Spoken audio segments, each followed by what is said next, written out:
by Chicago high school basketball royalty. I am pleased to welcome in two-time Mr. Basketball in the state of Illinois, Jabari Parker, Simeon grad, Rich Central's finest, and number 5 pick in the 1990 NBA draft, and my teammate on the Chicago Bulls pre- and post-game show right here on NBC Sports Chicago, our guy Kendall Gill, and an all-time legend, Chicago legend, NBA legend, playground legend, everything out of St. Joe's.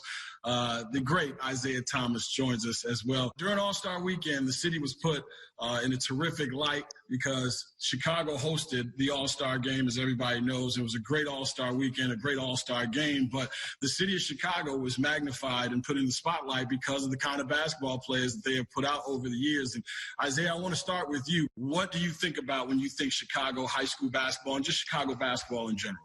You know, the first thing that comes to mind is just the brotherhood that we all have, we all share, no matter where we are.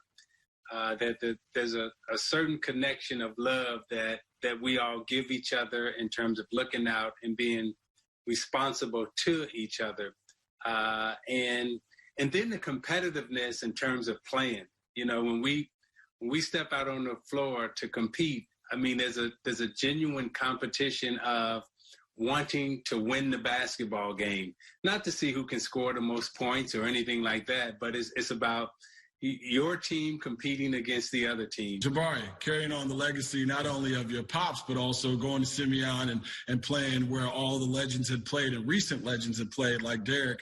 What does Chicago basketball mean to you? Chicago basketball means to me the most because that's my foundation.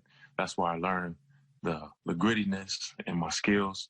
And like Isiah said, we just have a real rooted family environment, and everybody pretty much share the same gyms, the same coaches, and we all are influenced within each other. So it's a big deal. So we gotten all the niceties out of the way. Which city did you feel best about, just spanking them a little bit when a guy came from a different city or a different side of town? Maybe it was West Side versus South Side. To be honest, I never looked at any other city being better than us or that can compete with Chicago when I was growing up and playing. I mean, really, we didn't lose. So let me give you just. That's true. Let me give you my high school crew that I was growing up with. Okay, and they have all won. These are the people who have just won NBA championships. Okay, Eddie Johnson, NBA champion. Mark Aguirre, NBA champion. Craig Hodges, NBA champion. Rod Higgins, NBA champion. Darrell Walker, NBA champions. Terry Cummins, All-Pro, All-Star. Okay, myself, NBA champion. Doc Rivers, NBA champion. And those are just the champions. Yeah. So when we went to play against other cities, I mean, really, it was like, they was getting spanked. Now,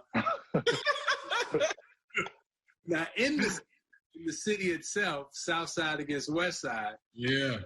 So the South Side, we used to always look at the South Side like they had all the pretty dudes, that. Namely, right there, Kendall Gill. They had the shoes, they had the uniforms. They had food. They could eat food. Wait, what you mean they had food? They had Harold's chicken, man. Meals, man. They had Harold's chicken. We were starving. So when you think about the West Side, you're thinking about myself, Patrick Beverly, Tony Allen. That's the attitude that we was. So the South Side was all about them guys could score, like Jabari, Kendall, Tim Hardaway. I mean, them guys can score.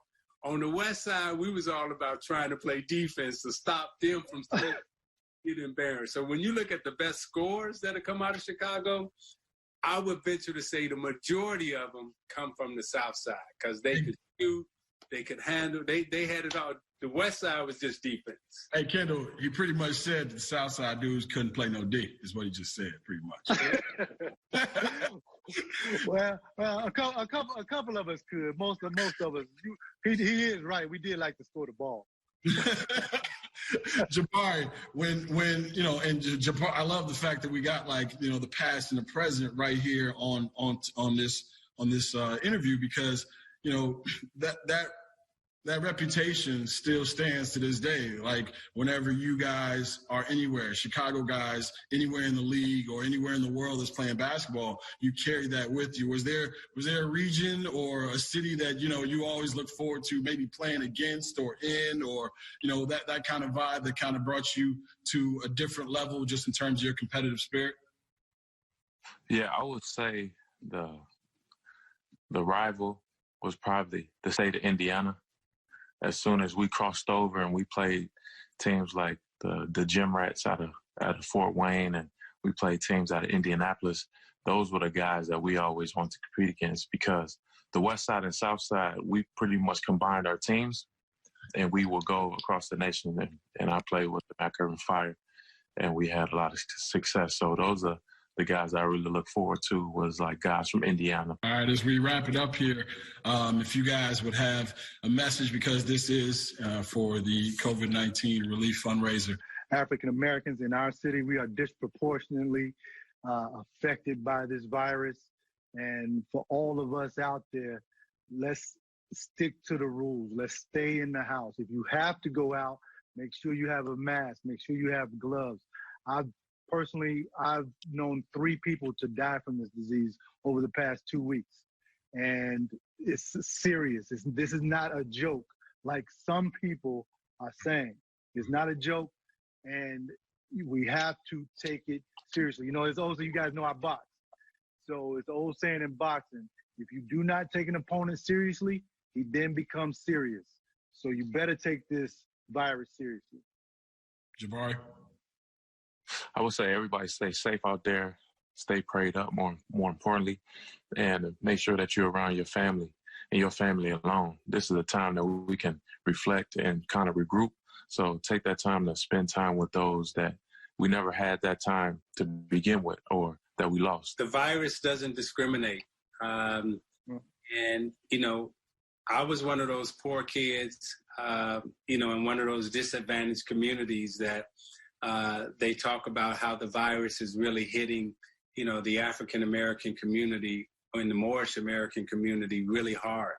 And what I would just say to all of us, what this virus has done, it is really letting everybody know that, we are all the same people. We can all be gone at any point in time. And there's no such thing as discrimination. Let's all try to help each other. Stay safe, and as Jabari says, stay prayed up. But the closer we can come together and the more that we can help each other, the better off we'll all be. Amen to that. Thank you all for joining us, and everyone at home. We appreciate you. We know that you are going through tough times the same way we are, so we appreciate you, and we hope you enjoy this. For more information and to donate to the Chicago Community COVID-19 Response Fund, visit NBCSportsChicago.com/